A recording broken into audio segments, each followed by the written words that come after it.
En la ocasión anterior revisamos acerca de el ministerio sanador de nuestro Señor Jesucristo y vimos ejemplo tras ejemplo tras ejemplo tras ejemplo que ocurrió durante el ministerio del Señor. Consideramos solo las sanidades y las señales que hizo el primer año de su ministerio. Y hay muchos más. Allí en esa recopilación que hice en esa ocasión, los clasifiqué y me di cuenta de que el Señor sanó a niños. La hija de Jairo, por ejemplo, sanó a jóvenes. En el caso de la viuda de Naín, le dijo: joven, a ti te digo. Sanó a mujeres. Allí estaba María Magdalena y otras como ella, la mujer con flujo de sangre. Y principalmente, y eso me extrañó bastante, porque los hombres somos muy fuertes y nunca nos enfermamos, ¿verdad? Pero la mayor parte de la gente que Jesús sanó eran hombres. No sé por qué, si se supone que somos el sexo fuerte. Pero la mayor parte de los casos son de hombres en la Escritura. Cristo sanó. Por donde quiera que iba, esto era parte de su ministerio, parte de su vida, parte de la expresión de su compasión y misericordia. Y luego, no solamente lo vemos en Cristo, pero después que el Señor partió, también lo vemos en la iglesia, en el libro de los Hechos. Ejemplos tras ejemplos de multitudes, de centenares, ¿qué diré centenares? Miles de personas que fueron sanados por el Señor Jesús y luego por los creyentes en el libro de los Hechos. Está en el libro de los Hechos la sanidad del cojo de nacimiento que estaba en la puerta la Hermosa. Está los multitud de enfermos que eran sanados cuando Pedro pasaba y tan solo la sombra de Pedro les tocaba. Está los prodigios y señales que hizo Esteban y las sanidades y liberaciones que Dios hizo a través de Felipe. Está el ministerio de Ananías, un discípulo desconocido, pero que Dios usó para ir a orar por Pablo, por Saulo, para sanarlo. Está el ministerio de Pedro con Eneas el paralítico, con Tabita que enfermó y murió. Está el ministerio de Pablo cuando encontró en Filipos aquella muchacha que tenía espíritu de adivinación, y cómo muchos milagros extraordinarios se llevaban a cabo a través de Pablo, de tal manera que con paños y delantales que eran enviados a los enfermos que no estaban presentes, estos eran sanados, las enfermedades se iban. Eutico cayó y murió y Pablo oró por él y se levantó. Pablo mismo, que fue atacado por una víbora, y todos a su alrededor, los de aquella localidad, esperaban que él cayera fulminado, muerto, pero él simplemente se sacudió aquella víbora y siguió su ministerio. En aquel lugar, en aquella isla donde fueron a dar como náufragos, había un hombre, el padre de Publio, que enfermó de fiebre y de disentería, y el Señor lo sanó a través del ministerio de Pablo, y muchos otros fueron sanados en aquella isla. Entonces encontramos en el libro de los Hechos cómo este ministerio sanador se llevó a cabo a través de Pablo, a través de Pedro, los apóstoles, pero no estuvo limitado a los apóstoles, porque también Esteban y Felipe, que eran diáconos, fueron usados en este ministerio sanador. Y no nada más aquellos que eran diáconos, sino aún alguien, un discípulo X, Eneas, que fue usado para ministrar a Pablo.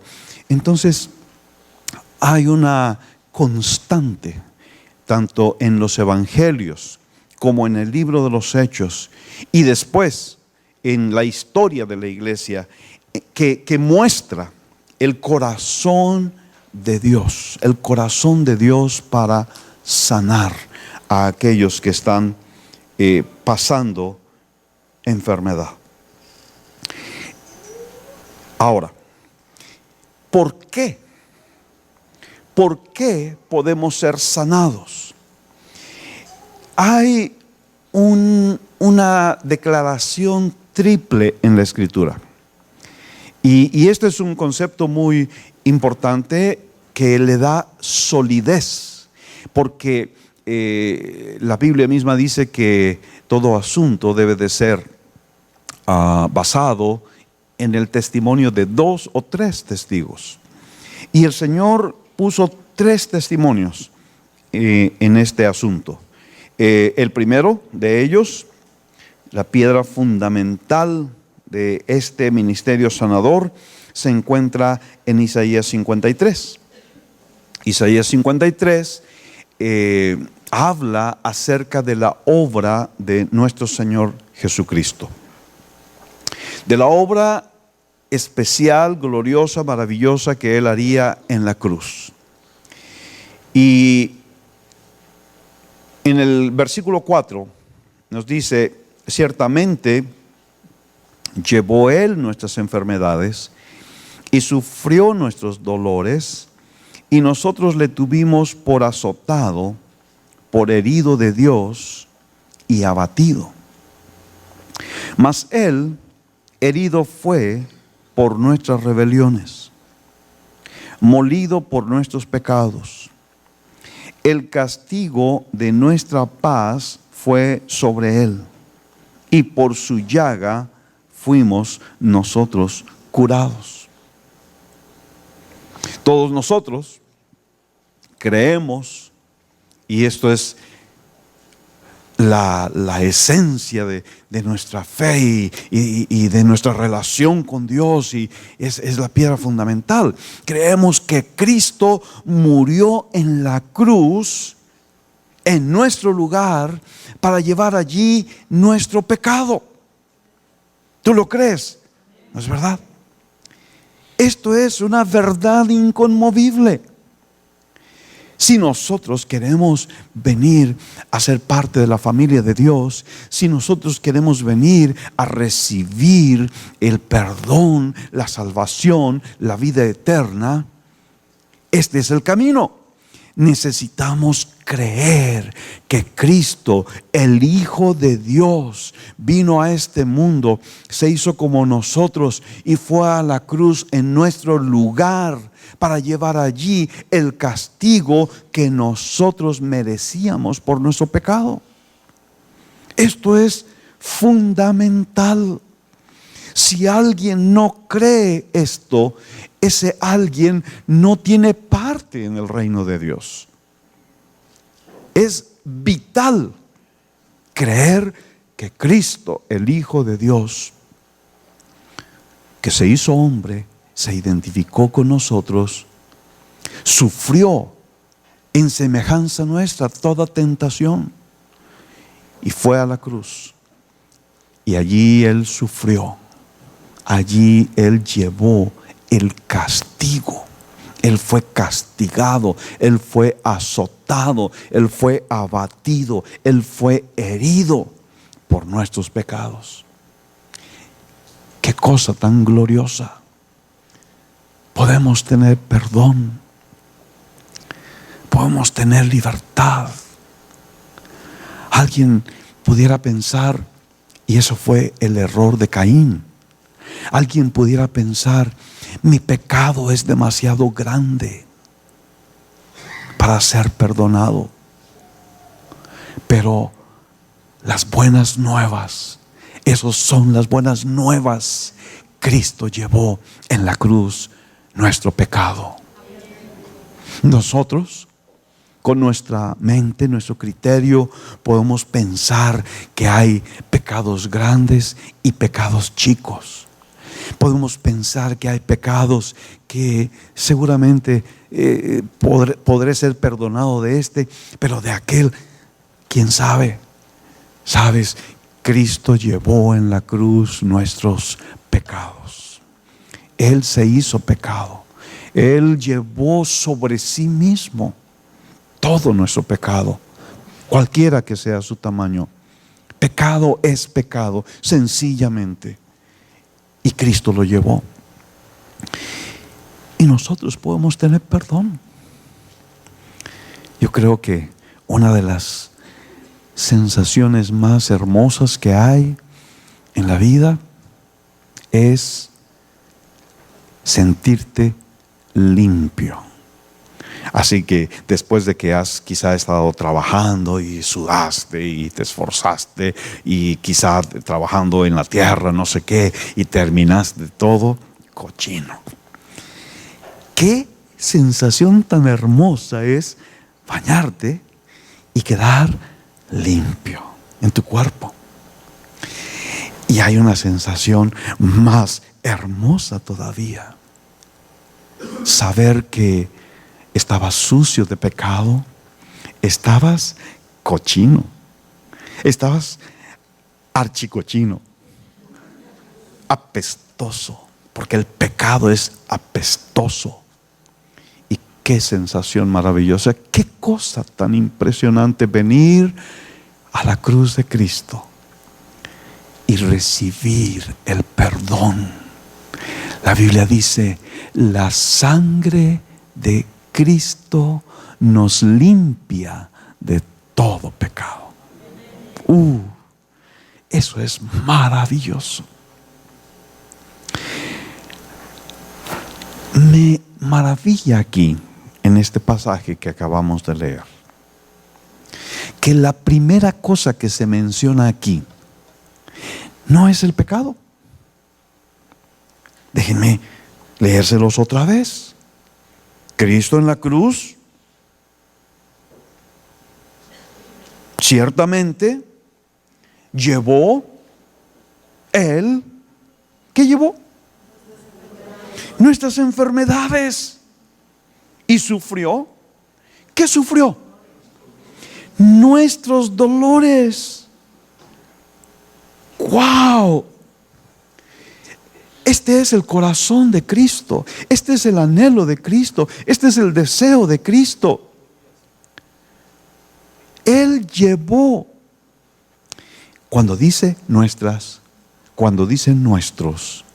¿de quién está hablando? ¿De quién está hablando? ¿De ti y de mí?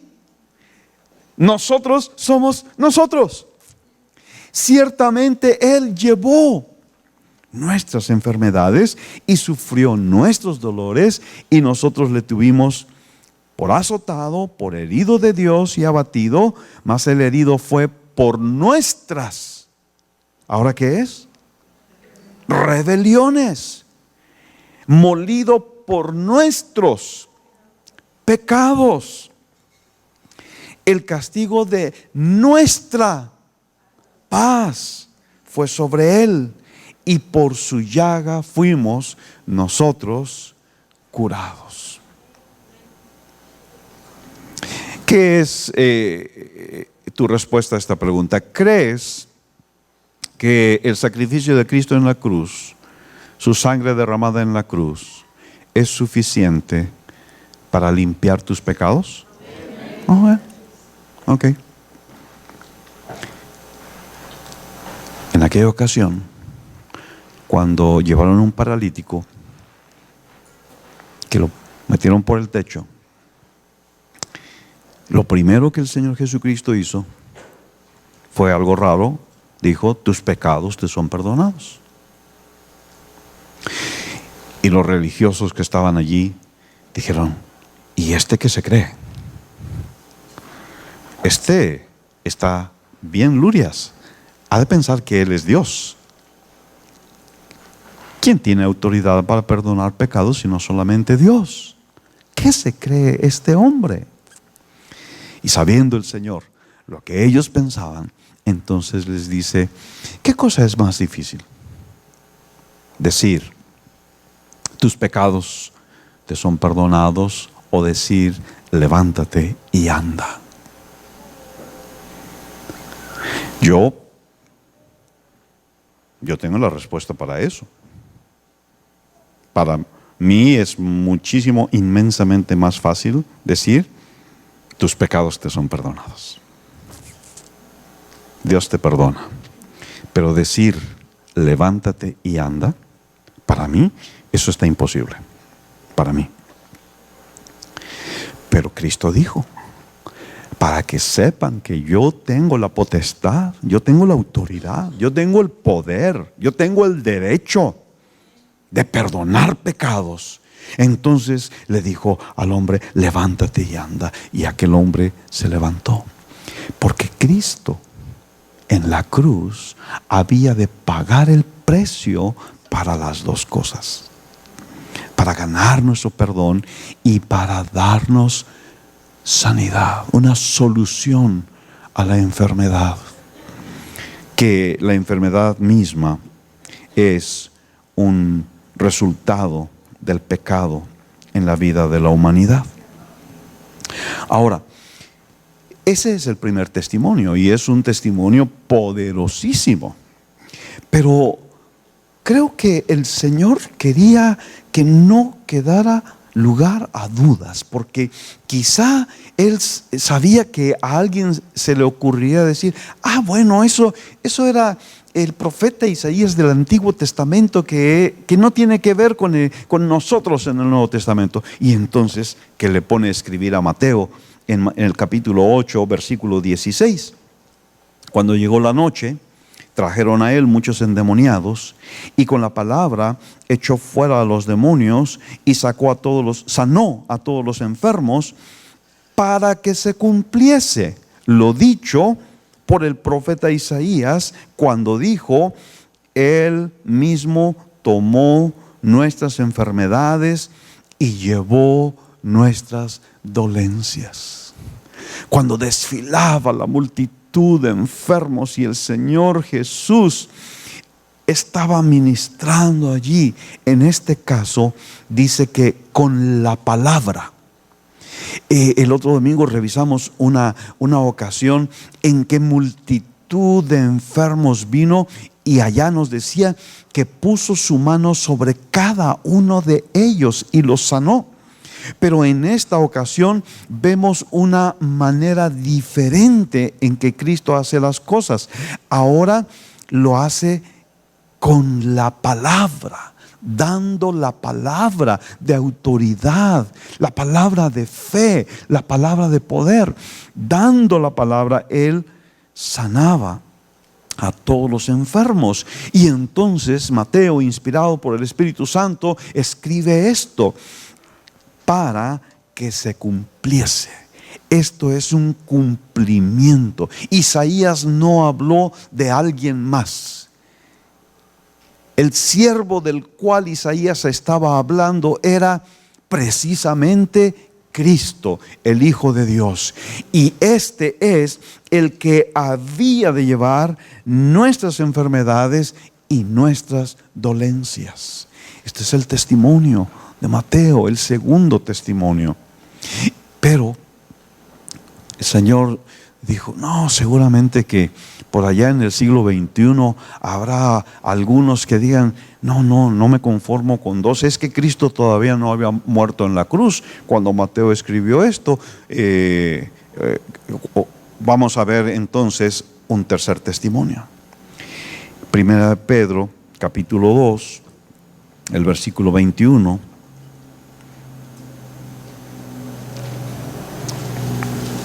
Pedro fue uno de los discípulos del Señor, un discípulo un poco problemático, digamos. Tenía un carácter como algunos de nosotros, que somos de carácter norteño. Ok. Y así era Pedro, y Pedro vivió con el Señor todos aquellos años de su ministerio. Y Pedro fue usado por Dios de una manera increíble, porque él era un hombre indocto. Es decir, no tenía educación, no tenía preparación.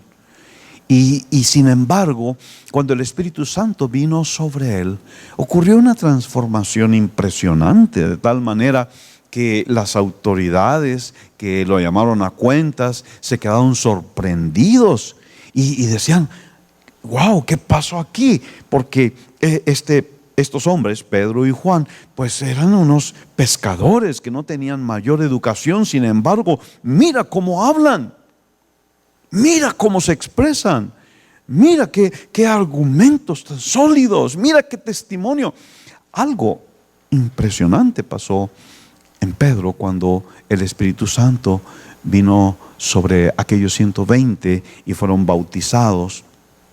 Y es entonces este Pedro que escribe esta epístola y dice en el versículo 21 del capítulo 2, primera de Pedro: pues para esto fuisteis llamados, porque también Cristo padeció por nosotros, dejándonos ejemplo, para que sigáis sus pisadas, el cual no hizo pecado, ni se halló engaño en su boca, quien cuando le maldecían no respondía con maldición, cuando padecía no amenazaba, sino encomendaba la causa al que juzga justamente. Este es un testimonio muy valioso. Pedro había pasado 3 años aproximadamente con Jesús. Lo había conocido. Como dicen, si quieres conocer a Andrés, vive con él 1 mes. Con 1 mes tienes para conocerlo. Pedro vivió 3 años por lo menos con Jesús y lo conoció a profundidad. Por eso él podía dar este testimonio. Él no hizo pecado. Él no hizo pecado. Él nunca hubo engaño en su boca.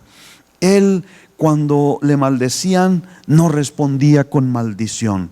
Cuando padecía, no amenazaba.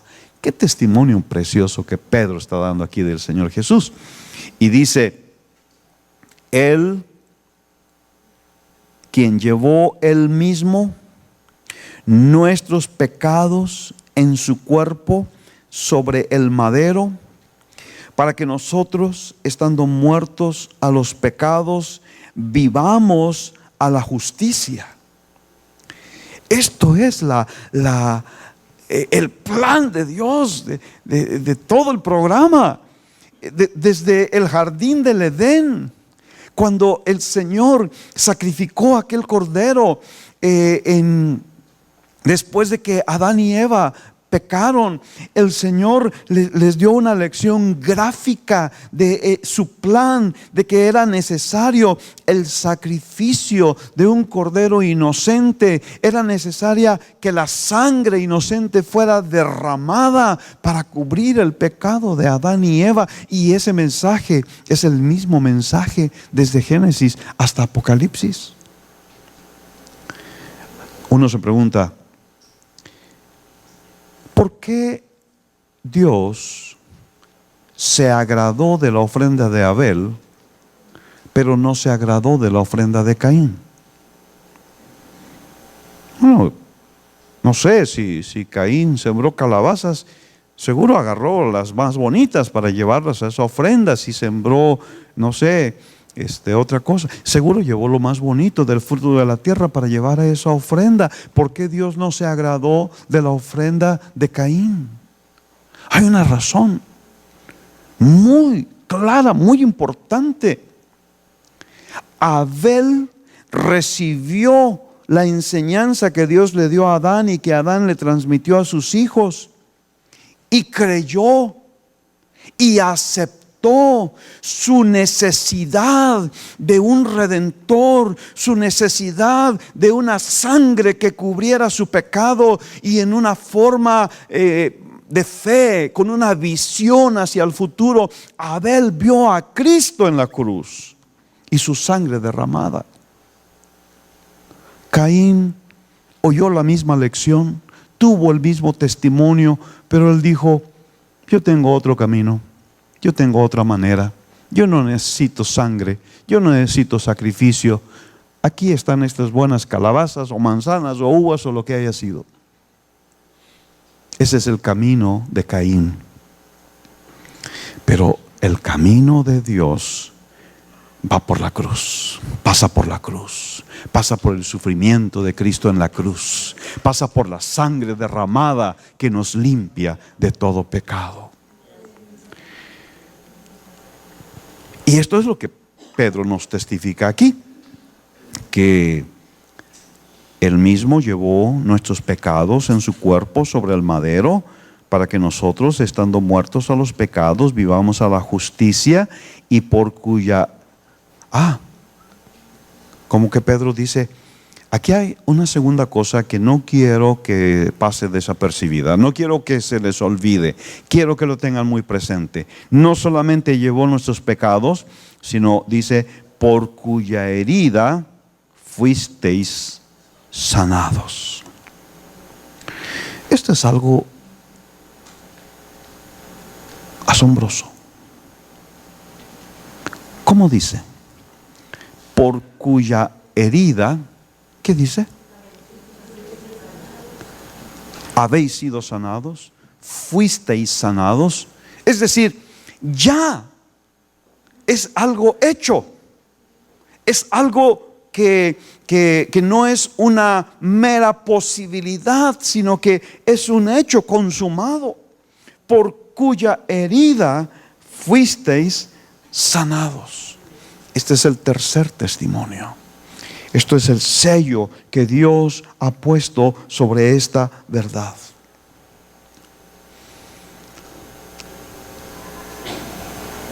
La razón atrás de esto creo que se expresa de una manera muy preciosa en los evangelios. La Escritura dice que Jesús, viendo una gran multitud, tuvo compasión de ellos y sanó a los que de ellos estaban enfermos. Cuando encontró el cortejo fúnebre en Naín, se acercó, y cuando vio a la viuda, dice que se compadeció de ella y le dijo: no llores. Pasando por Jericó, 2 ciegos clamaron diciendo: Señor, Hijo de David, ten misericordia de nosotros. Y aunque la gente los reprendía y les decía: ya cállense, ellos seguían gritando: Señor, Hijo de David, ten misericordia de nosotros. Entonces Jesús los llamó. ¿Qué quieres? ¿Qué queréis que os haga? Ellos le dijeron: Señor, que sean abiertos nuestros ojos. Y entonces Jesús, compadecido, les tocó los ojos, y enseguida recibieron la vista y le siguieron. En otra ocasión vino un leproso rogándole, e hincada la rodilla le dijo: si quieres puedes limpiarme. Y Jesús, teniendo misericordia de él, extendió la mano y le tocó y le dijo: quiero, sé limpio. Creo que eso es lo que hay atrás: la compasión, la misericordia de Dios, la compasión y la misericordia de nuestro Señor Jesucristo. Yo creo que, Señor, aunque sea una comparación muy pálida, cuando una madre ve a su hijo enfermo, en esa madre, en el corazón de esa madre, hay una compasión, hay un amor, ¿qué es lo que muchas mamitas dicen cuando su hijo está sufriendo una enfermedad? Muchas de ellas dicen: preferiría ser yo, con tal que él no sufriera. Y Jesucristo dijo: preferiría ser yo, con tal de que mis hijos no sufran. Preferiría ser yo. Y con ese corazón fue a la cruz. Y se cumplió su deseo, el deseo de su corazón. Tomar nuestro lugar, sufrir nuestro dolor, llevar nuestra enfermedad. Eso es lo que hay atrás.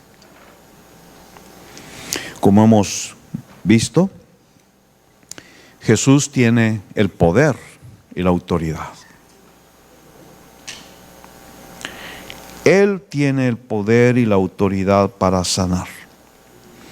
Y especialmente cuando Él terminó su ministerio, Él dijo: toda potestad me ha sido dada, toda autoridad. No hay autoridad mayor.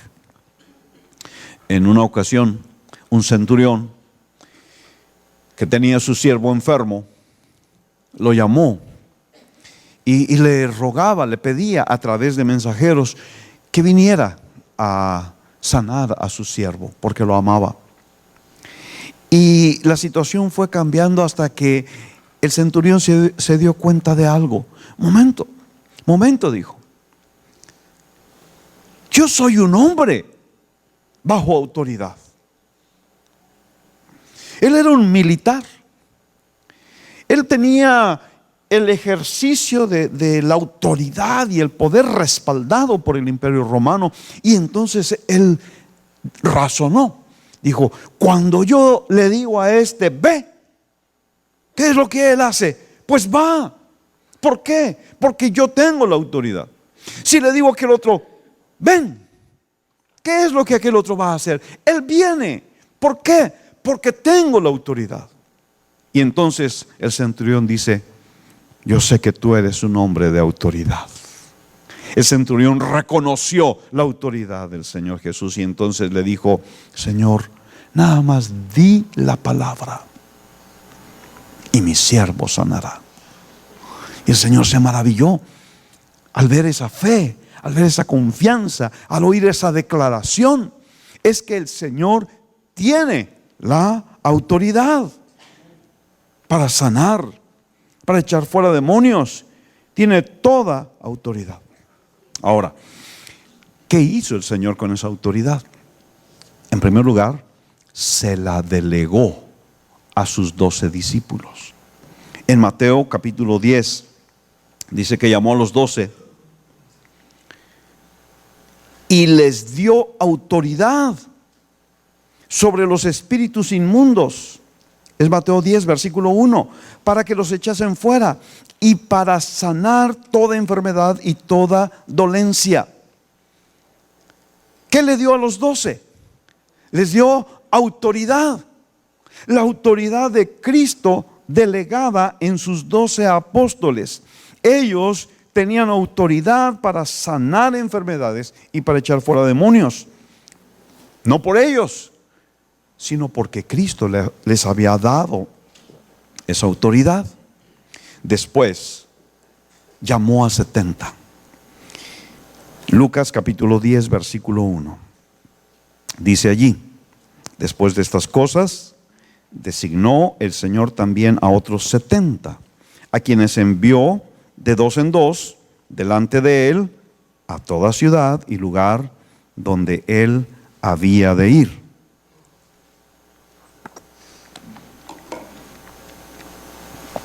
Y luego, brincando al versículo 9, dice: y sanad a los enfermos que en ella haya, y decidles: se ha acercado a vosotros el reino de Dios. Y brincamos al versículo 17. Volvieron los 70 con gozo, diciendo: Señor, aún los demonios se nos sujetan en tu nombre. Y les dijo: yo veía a Satanás caer del cielo como un rayo. He aquí, os doy potestad de hollar serpientes y escorpiones y sobre toda fuerza del enemigo, y nada os dañará. Wow. Ahora eran 70 Ya no era solo Jesús, ya no eran solo los 12, ahora son 70 que reciben esta autoridad para sanar a los enfermos, para proclamar el reino de Dios. Y cuando estos 70 van en el nombre del Señor, ellos se quedan tan sorprendidos que regresan muy alegres, muy contentos. Regresan diciendo: Señor, hasta los demonios se nos sujetan en tu nombre. Y el Señor les dice: ¿sabe? Esta es la clase de autoridad que yo les he dado. Esta es la clase de autoridad que yo les doy. Les doy potestad para hollar serpientes y escorpiones y sobre toda fuerza del enemigo, y nada os dañará. Fíjense, hay personas que quizá con no sé, superstición o no sé, alguna mala idea o enseñanza que tienen en su cabeza, les da miedo orar por otros. Porque dicen: no, hombre, ¿qué tal si tiene un demonio y se me pasa? Si yo lo toco y se transmite, o no sé. Yo he visto ese tipo de actitud. Y solamente se puede dar esa clase de actitud cuando se ignora la palabra del Señor. Porque aquí la palabra del Señor dice: les doy potestad de hollar serpientes y escorpiones y sobre toda fuerza del enemigo, y nada os dañará. Nada os dañará. Qué autoridad la que el Señor le dio a los 70. Pero bueno, ellos eran los 12 o los 70. Pero ¿y nosotros qué? ¿Qué nos toca a nosotros? Mis hermanos, cuando el Señor dijo en lo que se conoce como la Gran Comisión, dijo: toda potestad me es dada en el cielo y en la tierra. Esto es Mateo 28, versículo 18. Toda potestad me es dada en el cielo y en la tierra, por lo tanto, id y hacer discípulos a todas las naciones, bautizándolos en el nombre del Padre y del Hijo y del Espíritu Santo. Esta es la autoridad que el Señor nos ha dado, y es en esta autoridad, es en el nombre de Cristo que nosotros vamos para predicar el Evangelio a toda criatura, y aquellos que creen deben ser bautizados en el nombre del Padre y del Hijo y del Espíritu Santo. Ahora, esta gran comisión continúa en Marcos 16, el versículo 15. Y les dijo: id por todo el mundo y predicad el evangelio a toda criatura. El que creyere y fuere bautizado será salvo, mas el que no creyere será condenado. Es nuestra responsabilidad recibir, tomar, creer y caminar en la autoridad que Cristo nos ha dado para hacer estas cosas. ¿Qué más dice aquí? Versículo 17. Y estas señales seguirán a los que creen. ¿A quién seguirán estas señales? A los 12. A los 70, a los 120 de Pentecostés, a los que creen, a algunos que creen, a los más ungidos como el pastor. ¿Qué pasó, no? A los que creen. ¿Crees? Te pregunto, ¿crees? ¿Crees en Cristo, el Hijo de Dios, que murió en la cruz para llevar tus pecados? ¿Crees? Entonces son para ti. No son solo para los 12, no son solo para los 70, no son solo para los 120, son para ti y para mí. Estas señales seguirán a los que creen. En mi nombre echarán fuera demonios, hablarán nuevas lenguas, tomarán en las manos serpientes, y si bebieren cosa mortífera no les hará daño. Sobre los enfermos pondrán sus manos y sanarán. La autoridad de Cristo para sanar ha sido delegada. Primero a los 12, luego a los 70 y luego a ti y a mí.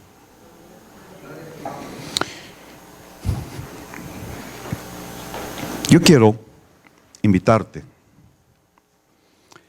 a que recibas esta palabra y la pongas en práctica. El diablo va a venir a meter es que yo iba a decir su cochina cola para ponerte dudas en tu corazón. Te va a decir: ¿y qué pasa si oras por un enfermo y no sana? ¡Ah! ¡Qué vergüenza! Imagínate, me va a dar mucha vergüenza. No, porque no eres tú el que sana. No eres tú el que tiene el poder para sanar. Es Cristo el que tiene el poder para sanar. Todo lo que tú haces es obedecer. Si Él tiene la autoridad, déjenme preguntarles, ¿tiene Él la autoridad? Sí. Si Él es el Señor, déjenme preguntarles, ¿es Él el Señor? Déjenme ser más personal, ¿es Él tu Señor? Ok. Entonces, si Él te dio la autoridad y te dijo: ve y en mi nombre pon las manos sobre los enfermos, ¿cuál es tu parte? ¿Sanarlos? No, como aquel rey de Israel, cuando Naamán le dijo: mira, aquí traigo carta de mi rey de Siria, que me sanes. Y el rey de Israel se rasgó los vestidos y dijo: este hombre está buscando ocasión para matarme. Yo no puedo hacer eso. Pues yo tampoco y tú tampoco. Todo lo que nosotros podemos hacer es aceptar el señorío de Cristo en nuestra vida, reconocer su autoridad y obedecer. Y orar por los enfermos. Estaba leyendo de un autor que decía: alguien que tiene dudas, lo que hace es que dice: no, yo mejor no lo hago, yo no oro por nadie, porque ¿qué tal si no sana? Dice: pero a mí la posición que me gusta es de que yo voy a orar por 100. Si 99 no sanan, pero uno sí, ese uno valió la pena. Y voy a seguir orando. Y quizá después Dios me dé que 2 de 100 sanen, o 3 de 100 sanen. Y quizá un día Dios nos dé que, como en los evangelios y como en el libro de los Hechos, todos los que venían enfermos eran sanados. Pero empecemos por obedecer. Ok. Vamos a ponernos de pie. Y vamos a obedecer. Yo voy a pedir que alguno de ustedes o algunos de ustedes que quizá están pasando por un tiempo de enfermedad se ofrezcan como conejillos de indias